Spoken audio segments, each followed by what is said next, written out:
Hello बच्चों, इस chapter में हम लोगों ने जो किया है अभी breathing and gases exchange of gases में अभी हमने किया है डेफिनेशन ऑफ रेस्पिरेशन और किया है कि डिफरेंट एनिमल्स किस स्ट्रक्चर या ऑर्गन के थ्रू या ऑर्गन सिस्टम के थ्रू एनवायरनमेंट के साथ गैसेस एक्सचेंज करते हैं, अर्थात ऑक्सीजन लेते हैं और CO2 रिलीज करते हैं। आज हम बात करेंगे रेस्पिरेटरी सिस्टम ऑफ ह्यूमन, जो एनसीईआरटी में हेडिंग बना हुआ है ह्यूमन रेस्पिरेटरी सिस्टम। ठीक, रेस्पिरेटरी सिस्टम ऑफ ह्यूमन। बेटा ध्यान देना, ह्यूमन के रेस्पिरेटरी सिस्टम में क्या क्या होता है। सबसे पहले देखना, ये दो छेद है ना अपर लिप के ऊपर, ये एक्सटर्नल नॉस्ट्रिल, ये यहाँ से लेकर के यहाँ तक जो ऐसे इसके ऊपर हो जाएगा ना बेटा, पैलेट के ऊपर नेजल कैविटी, उसके बाद ये फेरिंग्स, फिर ये लैरिंग्स, फिर ट्रैकिया, फिर ब्रोंकी, फिर लंग्स।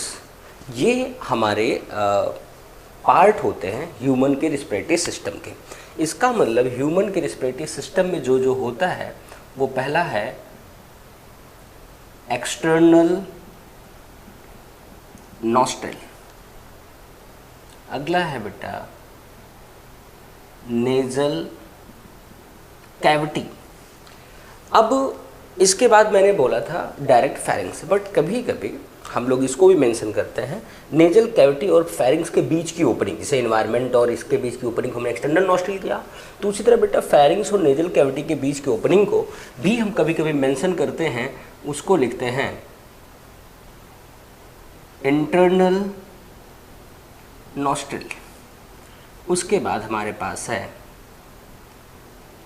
फेरिंग्स, फिर हमारे पास है लैरिंग्स, फिर है हमारे पास ट्रैकिया जिसे कहते हैं विंड पाइप, विंड पाइप। इसके बाद है प्राइमरी ब्रोंकी, इसके बाद है हमारे पास लंग्स। अब आपके मन में आ रहा होगा कि हमने 9th में पढ़ा है सेकेंडरी, टर्सरी, ब्रोंकी, एल्वेलाई, वो सब बेटा लंग्स पढ़ाते समय एक्सप्लेन किया जाएगा। अब हम चलिए एक एक पार्ट की बात करते हैं। हम किसकी बात करेंगे? एक एक पार्ट की बात करेंगे। ठीक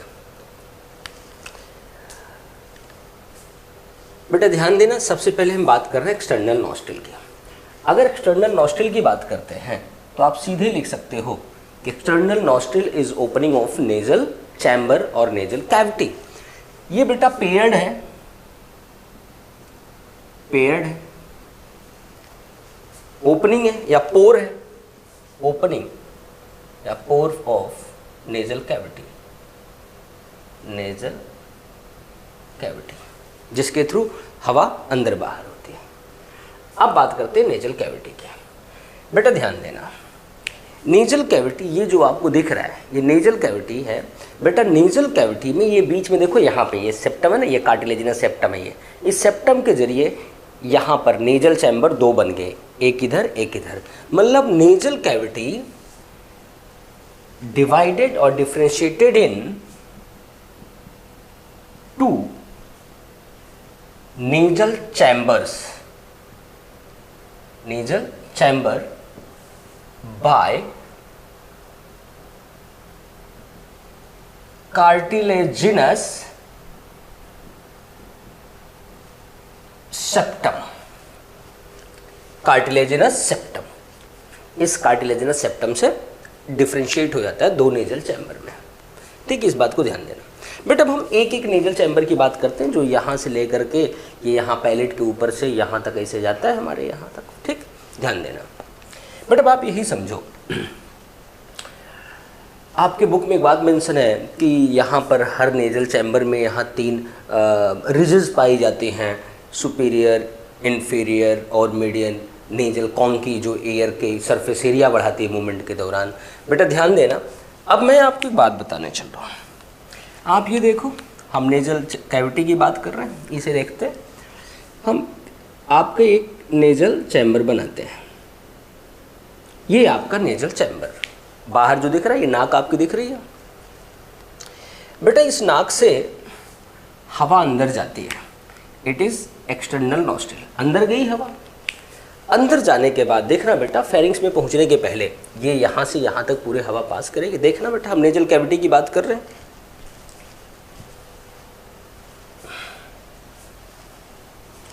हम नेजल कैविटी की बात कर रहे हैं, देखना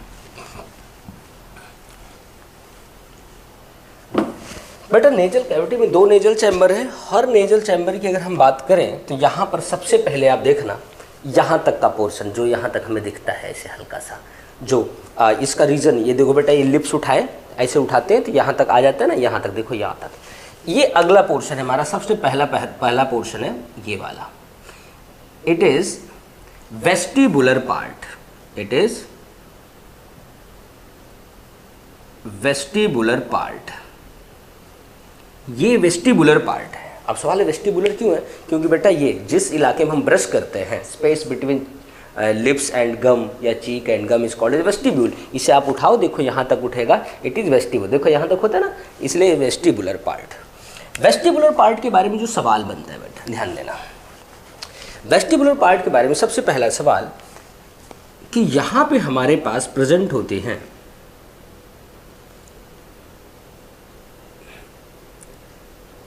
hair like structure, hair like structure and oil gland. Hair like structure होते हैं, ऑयल ग्लैंड होते हैं। और ये हेयर लाइक स्ट्रक्चर, अरे भाई हेयर लाइक स्ट्रक्चर मतलब हेयर यहाँ नाक में उगाते हैं, ठीक। और ये हेयर लाइक स्ट्रक्चर और ये ग्लैंड क्या करते हैं?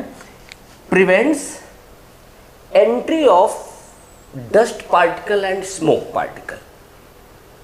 ये क्या करते हैं? जो बाहर से डस्ट जा रहा है, धुआं जा रहा है, उसको ट्रैप करके पकड़ लेते हैं। आप देखो समर सीजन है, इस समय अगर अब धूल उड़ती है, अगर हम साइकिल पे, बाइक पे, स्कूटर पे कहीं मूव कर रहे हैं तो बेटा अगर धूल, हवा चलती है, धूल आती है तो हमारे नाक में देखना यहाँ फंसती है। आप घर जाके साफ करते हो तो आप देखो धूल सी निकलती है। बेटा ध्यान देना, इसका मतलब क्या करती है? Prevent entry of dust particle and smoke particle. इसका मतलब ये यहाँ पे डस्ट और स्मोक जाने से रोकती है, प्रिवेंट करती है, ट्रैप करती, लिख देते हैं prevent entry of dust and smoke, dust and smoke, dust और स्मोक को अंदर जाने से रोकती है। अब बेटा इसके बाद हम थोड़ा और अंदर चलते हैं और इस रीजन में चलते हैं, यहाँ पे इस रीजन में चलते हैं, ठीक, इस वाले रीजन में चलते हैं। और इस रीजन में चलते हैं बेटा, हम क्या देखते हैं कि यहाँ पर हमारे पास, वही मैं सरफेस एरिया वाली बात किया था, यहाँ पर ऐसे फोल्डिंग सी दिखती है, ठीक। और बेटा इसका कलर मैंने रेड इसलिए बनाया कि ये रेडिश पिंकिश अपीयरेंस का होता है, रेडिश पिंकिश अपीयरेंस का होता है। ध्यान देना, इट इज रेस्पिरेटरी पार्ट,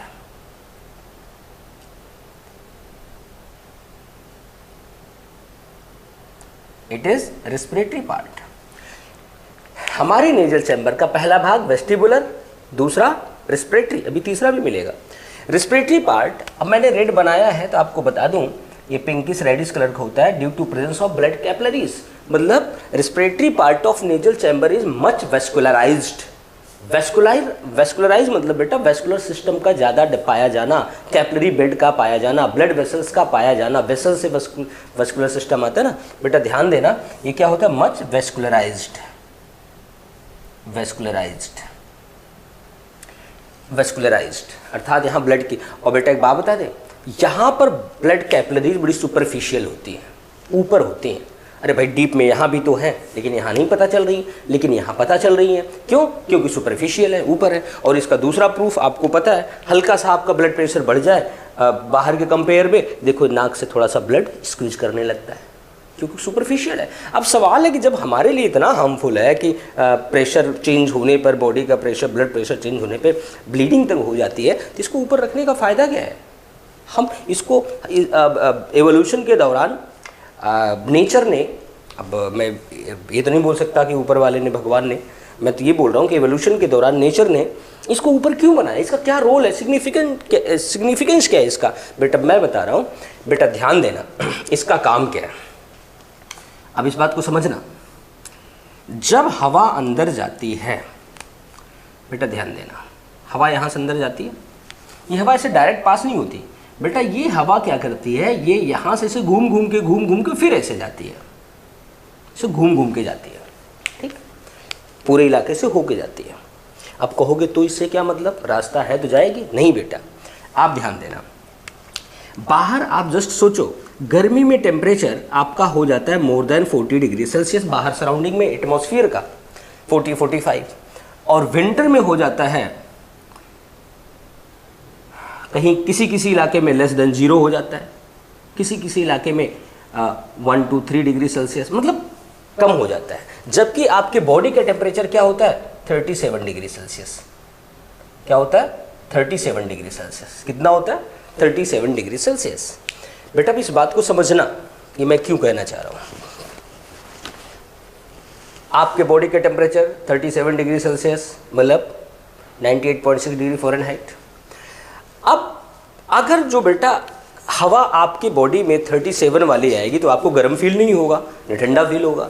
लेकिन अगर 37 से कम वाला आएगा तो आपको ठंडा फील होगा, ज़्यादा वाला होगा तो गर्म फील होगा। लेकिन आप बताओ, आप गर्मी में भी सांस लेते हो, ठंडी में भी सांस लेते हो, कभी आपको ऐसा नहीं होता कि गर्मी में हमने सांस लिया और हमारे फेफड़े ज़्यादा गर्म हो गए, जी यहाँ जल गए, धुआं सा बनने लगा, कुछ ऐसा तो फील होता नहीं है।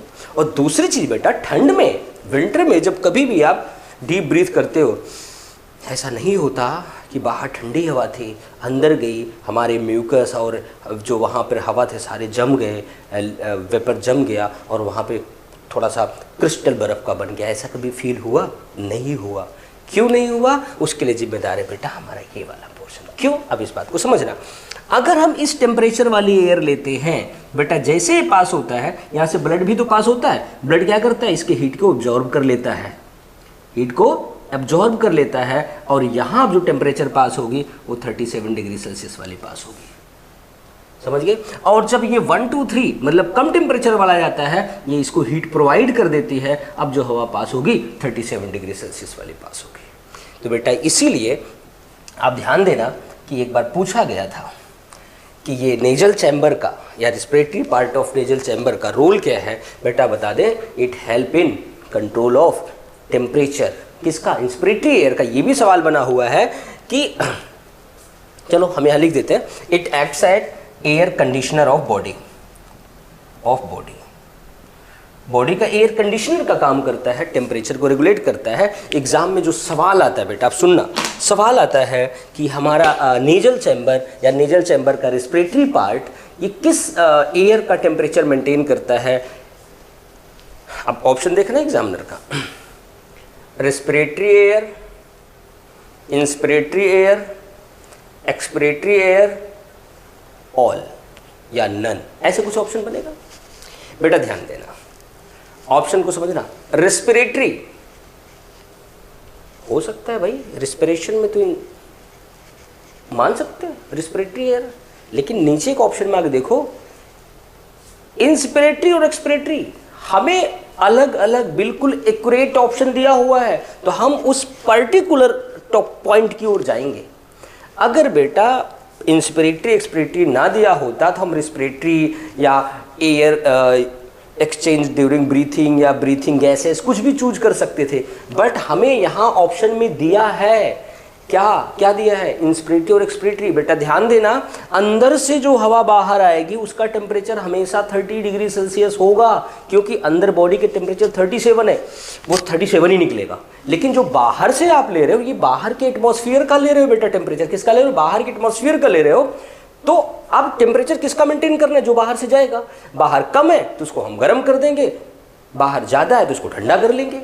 मतलब रेस्पिरेटरी पार्ट या nasal chamber regulate the temperature of inspiratory air, not expiratory. Expiratory हमेशा 37 पे निकलता है। इसका प्रूफ मैं आपको बता देता हूँ बेटा, 37 पे निकलता है। गर्मी में आप देखो सांस छोड़ते हो, आपको भाप नहीं दिखी, कुछ नहीं दिखा, लेकिन आप विंटर में सांस छोड़ के देखो, आपको यहाँ वेपर सा दिखने लगता है। पता क्यों? क्योंकि बेटा जैसे अंदर से आप गर्म हवा छोड़ते हो, बाहर आते, बाहर टेम्परेचर कम है, वो एयर कंडेंस हो जाती है और आपको दिखने लगती है। हाँ, उसका एक दूसरा एग्जाम्पल आप समझने के लिए बता दूं, अगर आपको बच्चों को समझ में नहीं आ रहा हो तो आज समर में आप एक कांच का ग्लास लो या स्टील ग्लास लो, उसमें फ्रिज का ठंडा पानी डालो, देखो गिलास के बाहर भी ठंडा ठंडा आपको ड्रॉप दिखेंगे, क्यों? वो बेटा पानी अंदर का बाहर नहीं आ जाता, इतना टेम्परेचर वहाँ ठंडा हो जाता है कि उसके सराउंडिंग में जो वेपर था वो कंडेंस होकर वहाँ चिपक गया। वही कहानी है बेटा यहाँ मैं जो बता रहा हूँ, आपको याद रखना है कि ये किसको रेगुलेट करता है? Temperature of inspiratory air. चलो आगे बढ़ते हैं। अब हमारे पास तीसरा पॉइंट, तीसरा पार्ट,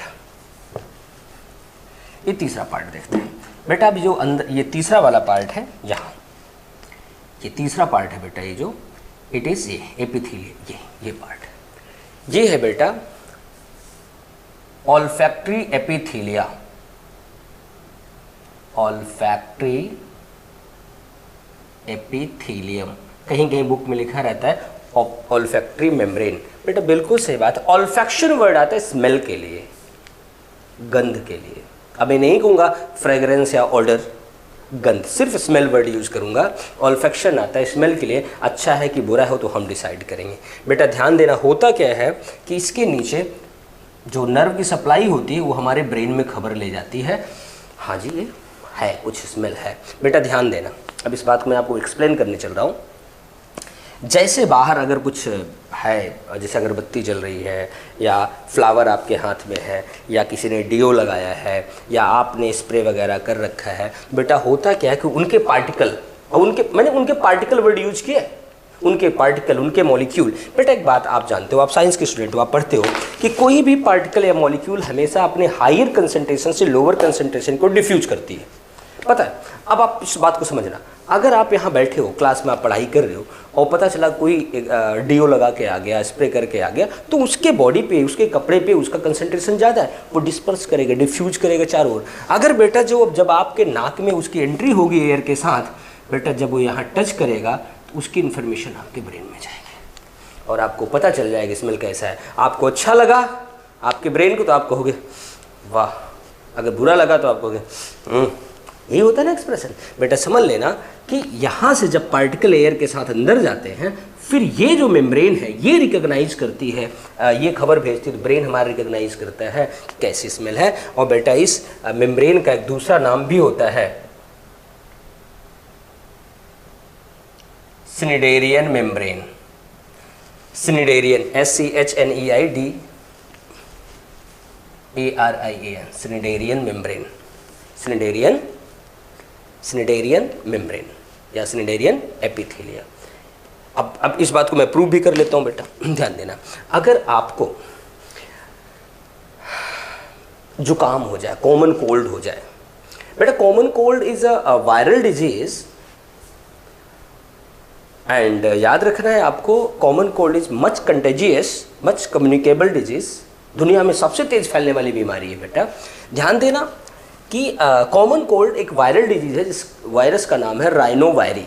बेटा ध्यान देना, उस केस में क्या होता है, राइनाइटिस हो जाता है। मैं दोनों वर्ड एक्सप्लेन कर, राइनाइटिस हो जाता है, RHINO, राइनो, राइनो वर्ड आता है नोज के लिए, राइनोलॉजी हो जाएगा, study of nose, study of nose. Rhino virus,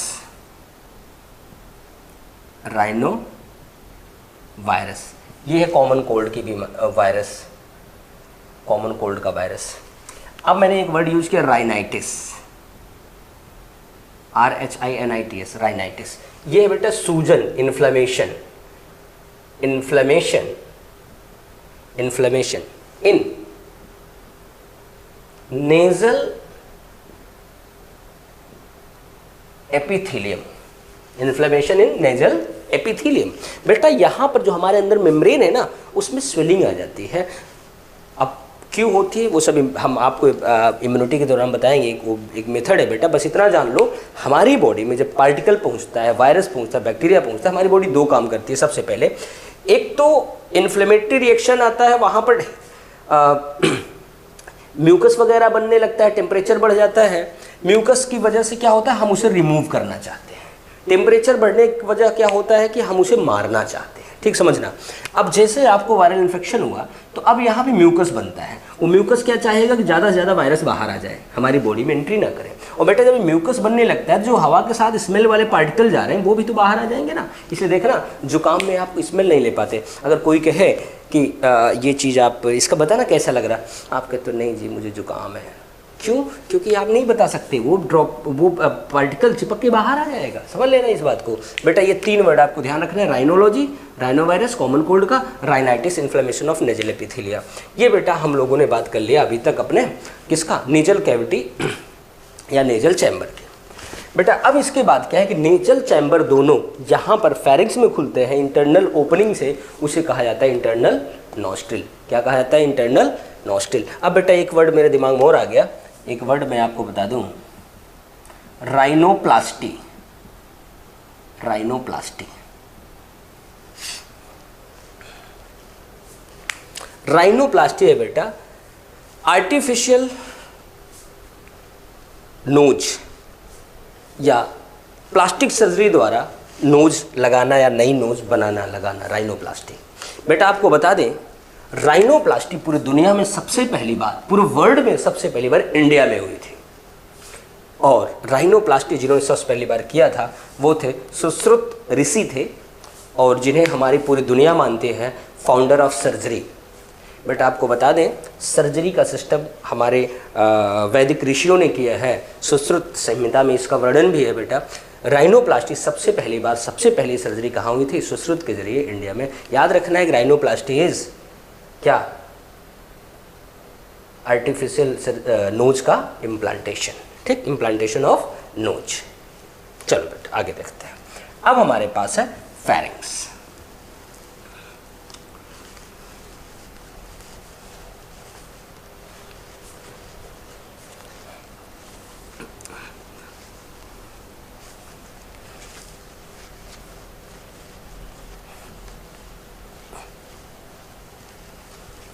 अब हमारे पास है फेरिंग्स। बेटा फेरिंग्स आपको पिछले चैप्टर में भी मिल चुका है, याद है? मैंने आपको बताया था कि फेरिंग्स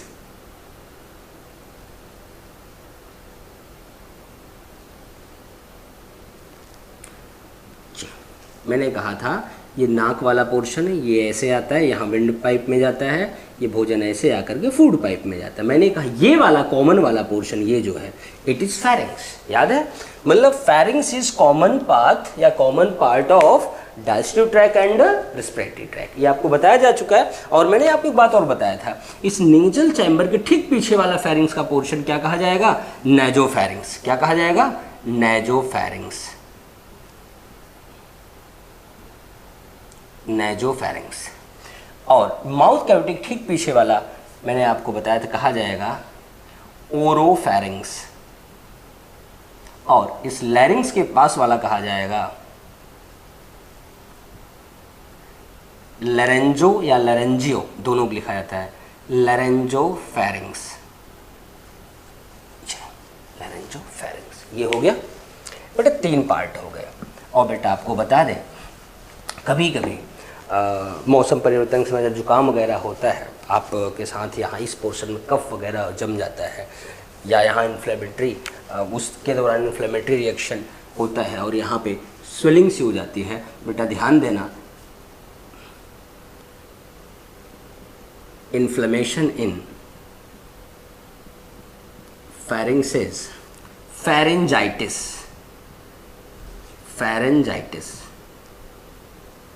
फेरेंजाइटिस, फेरेंजाइटिस कहते हैं, ठीक। Inflammation in pharynges, pharyngitis. चलो अब बेटा हमारे पास जो है, हमने क्या कर लिया? External nostril, nasal cavity, internal nostril, pharynx. अब हमारे पास है ये लैरिंग्स, फिर ट्रैकिया। बेटा चलो हम बात करेंगे लैरिंग्स की।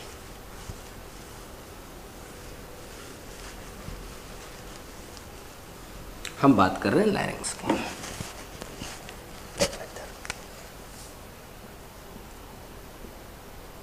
लैरिंग्स को वैसे आपको पढ़ाया जाता है साउंड बॉक्स।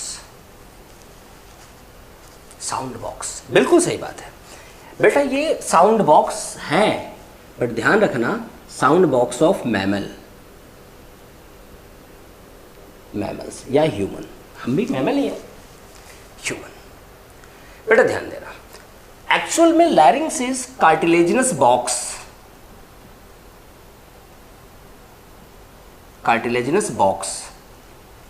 कार्टिलेजिनस बॉक्स का मतलब हुआ कि लैरिंग्स हमारा कार्टिलेज से बना हुआ, बेटा आप टिश्यू में आप पढ़ोगे बोन एंड कार्टिलेज, तो कार्टिलेज का बना हुआ एक बॉक्स लाइक स्ट्रक्चर है जिससे साउंड प्रोड्यूस होती, इसलिए कहते हैं हम साउंड बॉक्स। बेटा एक बात आपको बता दें, sound box is prominent in male after puberty या at puberty, become prominent at puberty. Male के केस में प्यूबर्टी के दौरान प्रोमिनेंट हो जाता है, बड़ा हो जाता है, फूल जाता है, और अब इसे कहते हैं एडम्स एप्पल।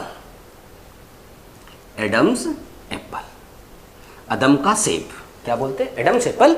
बेटा बट इन द फीमेल या इन गर्ल यहां पर कोई चेंज नहीं होता, तो उसे हम फीमेल के केस में कह सकते हैं कि एडम एप्पल नहीं होता।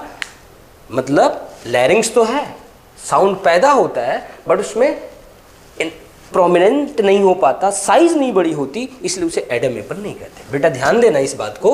हम साउंड बॉक्स की बात एक बार कर लेते हैं, फिर कार्टिलेज जो है उस नंबर पे जाते हैं। बेटा ध्यान देना, हम साउंड बॉक्स की बात कर रहे थे। बेटा चलो अगर हम इसको ऐसे काट के देखें, आपको बता दें, तो आप यही समझ लो ऐसे, ये तो इसकी लैरिंग्स की ओपनिंग है, ठीक। लैरिंग्स की ओपनिंग को हम लोग कहते हैं गलट।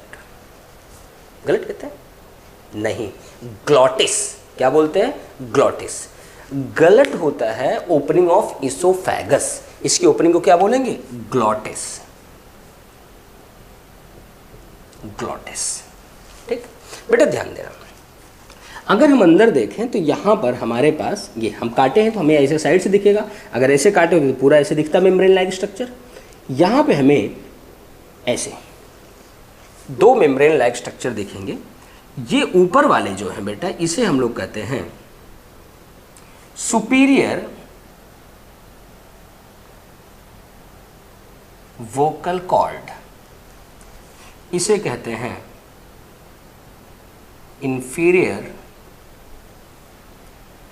Vocal cord. बेटा ध्यान देना, सुपीरियर और इंफीरियर वोकल कॉर्ड पाए जाते हैं, इससे साउंड प्रोड्यूस होता है। बेटा होता क्या है, अब ये यहाँ नीचे हमारी विंड पाइप है, नीचे फेफड़े लगे हुए हैं। जब हम बोलते हैं, एक्चुअल में ये भी आगे सवाल बनेगा आपसे अभी यहीं पे, कि साउंड प्रोडक्शन कब होता है। हम जब बोल रहे हैं, आवाज़ प्रोड्यूस कर रहे हैं, बोल रहे हैं, आपसे बातें कर रहे हैं, आपको समझा रहे हैं, या आप किसी से बात कर रहे हो, तो एग्जामिनर जानना चाहेगा कि उस दौरान क्या होता है। आप ब्रीथ इन कर रहे हो तो इंस्पिरेशन, क्या ब्रीथ आउट कर रहे हो तो एक्सपिरेशन। तो आप तो बोलोगे नहीं नहीं हम बोलते तो सांस कहाँ लेते हैं। नहीं बेटा, गलत बात है, सांस तो चलती रहती है। और आपको बता दें, साउंड प्रोडक्शन ऑलवेज अकर ड्यूरिंग एक्सपिरेशन, और साउंड प्रोडक्शन हमेशा एक्सपिरेशन के दौरान होती है। जब हम हवा आउट कर रहे होते तब साउंड प्रोडक्शन होता है। और बेटा जब ये हवा बाहर आती है तो इनमें वाइब्रेशन होता है, इनमें वाइब्रेशन होता है। ध्यान देना, ये जो है वोकल कॉर्ड, इनमें वाइब्रेशन होता है। इस वाइब्रेशन की वजह से, इस तनाव की वजह से, टेंशन की वजह से हमें साउंड प्रोड्यूस होता है। बेटा एक बात बता दें, superior vocal cord is not functional. Superior हमारे में फंक्शनल नहीं होता, सिर्फ कौन फंक्शन होता है? इंफीरियर, अर्थात इस वोकल कॉर्ड से, इस वोकल कॉर्ड में वाइब्रेशन की वजह से साउंड प्रोड्यूस होती है। बेटा अब इस बात को समझना। अब एक बात आपको बता दें, प्यूबर्टी के बाद जब हमारे जो गर्ल चाइल्ड हैं, ये जब 11, 12, 13 साल के हो जाते हैं, इनके साउंड में लगभग देखना सॉफ्टनेस ही रहती है। लेकिन हमारा जो मेल ऑफ स्प्रिंग है, लड़के होते हैं, जब ये बड़े होते हैं 13, 14, 15 साल के, बेटा इनकी आवाज़ थोड़ी सी अजीब सी हो जाती है। लोग कहते हैं ना आवाज़ फट गई, मोटी हो गई, तो बेटा एक्चुअल में इनकी आवाज़ में चेंजेस आते हैं। चेंज की वजह क्या है? बेटा ध्यान देना, जो गर्ल चाइल्ड है हमारी, उसकी एज बढ़ने के साथ आवाज़ में वो स्वीटनेस मेंटेन रहती है, पिच मेंटेन रहती है। लेकिन हमारे जो बॉयज़ हैं, लड़के हैं, जब ये बड़े होते हैं, प्यूबर्टी में आते हैं बेटा, तो इनके पिच में परिवर्तन, अब पिच, साउंड की पिच में परिवर्तन आता है। क्यों आता है? क्योंकि बेटा एंड्रोजन हार्मोन प्यूबर्टी में, मेल हार्मोन जो निकलना शुरू होता है, वो इसको हल्का सा हेवी बना देता है। बेटा ये जो अब हवा पास होने पे इतनी तेज वाइब्रेट कर रहा था, अब यूं वाइब्रेशन करेगा, जिसमें क्या होगा? साउंड का पिच गिर जाएगा। यही वजह है कि फीमेल की साउंड का पिच ज़्यादा, फीमेल की साउंड का पिच ज़्यादा स्वीट वॉइस होती है, और मेल की साउंड का पिच कम अर्थात मोटी हॉर्स वॉइस होती है। और बेटा इसलिए एक बात याद रखना जो आगे आपको +2 में भी मिलेगा, आपको बता दें, साउंड भी हमारा एक सेक्सुअल डाइमॉर्फिज्म है। हम उसको मान सकते हैं और मानते भी हैं पढ़ते समय कि हम आवाज़ से डिसाइड कर लेते हैं कि मेल की आवाज़ है कि फीमेल की आवाज़ है। हम ये नहीं कहते मेल आवाज़ फीमेल आवाज़, वो तो अलग हो जाएगा। हम ये कह सकते हैं कि मेल की आवाज़ आ रही है कि फीमेल की आवाज़ आ रही है। बेटा ये हमने पिच की बात किया, लेकिन क्वालिटी ऑफ साउंड की बात नहीं कर रहा हूँ मैं। हमने साउंड प्रोडक्शन की बात किया है कि साउंड कैसे प्रोड्यूस हो रहा है, किस पिच में प्रोड्यूस हो रहा है। बेटा मेल में लो पिच वॉइस होती है और फीमेल में हाई पिच वॉइस होती है। ठीक, अब सवाल है क्वालिटी ऑफ साउंड कैसे मेंटेन होता है। बेटा क्वालिटी ऑफ साउंड मेंटेन करने में देखो, कुछ लोग हैं मिमिक्री करते हैं, दूसरे की आवाज़ निकाल लेते हैं, अलग अलग तरीके की आवाज़ निकालते हैं। बेटा दैट इज़ क्वालिटी। और नहीं बेटा, बहुत सारे सिंगर हैं हमारे सराउंडिंग में, चाहे हम अपने बॉलीवुड को ले लें या हम अपने सांस्कृतिक कार्यक्रम फोक सॉन्ग वगैरह वालों को देख लें, बातचीत करने के दौरान उनकी आवाज़ की पिच अलग होती है। जब वो गाने रखते हैं तो गाने की क्वालिटी बदल जाती है। ठीक, क्वालिटी ऑफ साउंड, ये भी आपके पीएमटी का सवाल है, क्वालिटी ऑफ साउंड कैसे मेंटेन होगा। बेटा क्वालिटी ऑफ साउंड मेंटेन करने के लिए हमारे पास लिप्स है, चीक्स है, टंग है, नोज है, पैलेट है, ये हमारे साउंड की क्वालिटी मेंटेन करते हैं। बेटा याद रखना, इफ वी कट और remove lips then can not produce sound. मतलब अगर हम किसी इंसान को उठ काट दें, that become unable to pronunciate any word और अल्फ़ाबेट। कोई भी अल्फ़ाबेट या वर्ड प्रोनाउंशिएट करने लायक नहीं बचेगा, वो नहीं प्रोनाउंशिएट कर पाएगा, उसका प्रोनाउंसिएशन खराब हो जाएगा, वर्ड की नहीं हो पाएगी। मतलब quality of sound lips, cheeks, tongue, nose और पैलेट ये मेंटेन करता है। इस बात को ध्यान देना है। चलिए इतना तो हम लोगों ने कर लिया। अब बेटा अगर लैरिंग्स में सूजन आ जाए, इन्फ्लेमेशन आ जाए, तो क्या कहेंगे? इसे कहेंगे लैरिंजाइटिस। क्या बोलेंगे? लैरिंजाइटिस। यहाँ बेटा एक बड़ा इंपॉर्टेंट सवाल है। जो हमारी बर्ड्स होती है ना, बर्ड्स की स्टडी को मैंने इंट्रोडक्शन में क्या बताया था? Study of bird is ornithology. बेटा ध्यान देना, बर्ड्स पे सवाल बनता है, यहाँ पे बनता है सवाल कि बेटा मैमल्स में साउंड प्रोडक्शन हो रहा है किससे? लैरिंग्स से। बर्ड्स में साउंड प्रोड्यूस कौन करता है? बेटा बर्ड में साउंड प्रोड्यूस करने के लिए जो स्ट्रक्चर है दैट इज सायरिंग्स। वो क्या है? सायरिंग्स। बर्ड में लैरिंग्स से साउंड प्रोड्यूस नहीं होता, किससे प्रोड्यूस होता है? सायरिंग से प्रोड्यूस होता है। बेटा इस बात को ध्यान रखना। अब पता है, अब आपके मन में क्या बात आ रहा होगा, अच्छा बर्ड में लैरिंग्स होता ही नहीं। नहीं ऐसा नहीं है बेटा, लैरिंग्स है बट वो साउंड प्रोड्यूस नहीं करता है। साउंड प्रोड्यूसिंग स्ट्रक्चर एक नया बन जाता है, दैट इज सायरिंग्स। ठीक, चलो अब हम बात करेंगे इसकी ओपनिंग ग्लॉटिस होगी। अब हम बात करेंगे इसके कार्टिलेजिनस स्ट्रक्चर की, कौन कौन से कार्टिलेज होते हैं। बेटा कार्टिलेजिनस बॉक्स की बात कर रहे हैं। लैरिंग्स में 9 स्ट्रक्चरल कार्टिलेज होते हैं, 9 कार्टिलेजेस पाए जाते हैं। बेटा इसमें जो है, पहला है एपीग्लॉटिस। एपी मतलब ऊपर बाहर, एपीग्लॉटिस बेटा कुछ ऐसा होता है, इसको कवर करता है, ऐसे कवर करता है। जब हम सुनना इस बात को, वैसे ये होता है लीफ लाइक या फ्लैप लाइक। फ्लैप मतलब ढक्कन, लीफ लाइक या फ्लैप लाइक, और ये बना होता है इलास्टिक कार्टिलेज का। किसका बना होता है? इलास्टिक। ये सवाल है इसलिए मैंने लिखा दिया इलास्टिक कार्टिलेज का। बेटा ये है कि it prevent entry of food in respiratory tract और विंड पाइप ऑफ लैरिंग्स। जब हम खाना खा रहे होते हैं, चबाते हैं, ऐसे चबा के निगलते हैं, तो बेटा ये यहाँ हमारा विंड पाइप है, पीछे फूड पाइप है, तो ऐसे बंद हो जाता है, इसको बंद कर लेता है, भोजन सरक के पीछे की ओर चला जाता है। अगर गलती से उस समय खाते समय निगलते समय ऐसे हम कर रहे हैं, किसी को कुछ बोलना चाहिए, तो बेटा फ्लैप खुल जाता है। क्योंकि मैंने बताया था कि साउंड प्रोडक्शन एक्सप्रेशन के दौरान, जैसे मैंने कहा, ये खुल गया और जो भोजन गिर रहा था, अब भाई भोजन रास्ता बना के थोड़ी जाएगा, वो तो गिरेगा। वो बेटा कुछ चावल, कुछ रोटी के टुकड़े यहाँ भी आ जाएंगे और देन यू फील रिफ्लेक्स। ये होता है ना रिफ्लेक्स, उसमें आपको खांसी आ जाती है, दैट इज रिफ्लेक्स। इसीलिए बेटा आपके असाइनमेंट में या टेस्ट पेपर, मैंने पेपर सवाल भी दे रखा है कि 2 मित्र हैं जो डाइनिंग टेबल डिनर के टाइम डाइनिंग टेबल पे हैं और खाना खा रहे हैं, अचानक एक को और बात कर रहे हैं, अचानक एक को कफिंग होती है, that is due to entry of food particle in larynx. बेटा ध्यान देना, it prevent entry of food during deglutition in larynx. और विंड पाइप और ट्रैकिया और रेस्पिरेटरी ट्रैक कोई भी ऑप्शन हो सकता है। बेटा दूसरा कार्टिलेज हमारे पास है thyroid cartilage. Thyroid cartilage, thyroid gland नहीं बेटा, that is endocrine gland. Thyroid cartilage बेटा ये पीछे की ओर पाया जाता है, इसी कार्टिलेज पर थायराइड ग्लैंड प्रेजेंट होता है, इसलिए इसका नाम थायराइड कार्टिलेज है। और बेटा ये बना होता है हाइलिन कार्टिलेज का। किसका बना होता है? सेमी ट्रांसपेरेंट टाइप का टिश्यू में मिलेगा आपको। डिफरेंस क्या होता है? हाइलिन कार्टिलेज का। बेटा इसके बाद हमारे पास होता है क्रिक्वाइड कार्टिलेज, ये भी बना होता है हाइलिन कार्टिलेज का। बेटा इन तीनों की संख्या होती 1 1 1, 3 हो गए, 9 होने चाहिए। अब बेटा हमारे पास जो चौथे नंबर वाला है वो है अरेटिनॉयड। ये होता है बेटा पेयर्ड, अर्थात इसकी संख्या 2 होती है। ये इसका कुछ पोर्शन बना होता है इलास्टिक और कुछ पोर्शन बना होता है हाइलिन।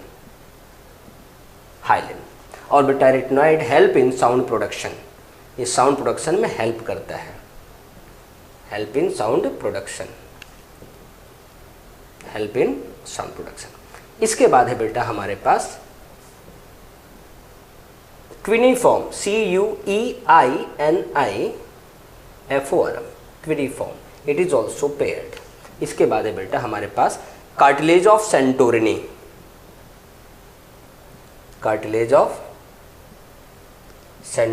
ये नाम आपको पीछे भी मिल चुका है, cartilage of Santorini, it is also paired.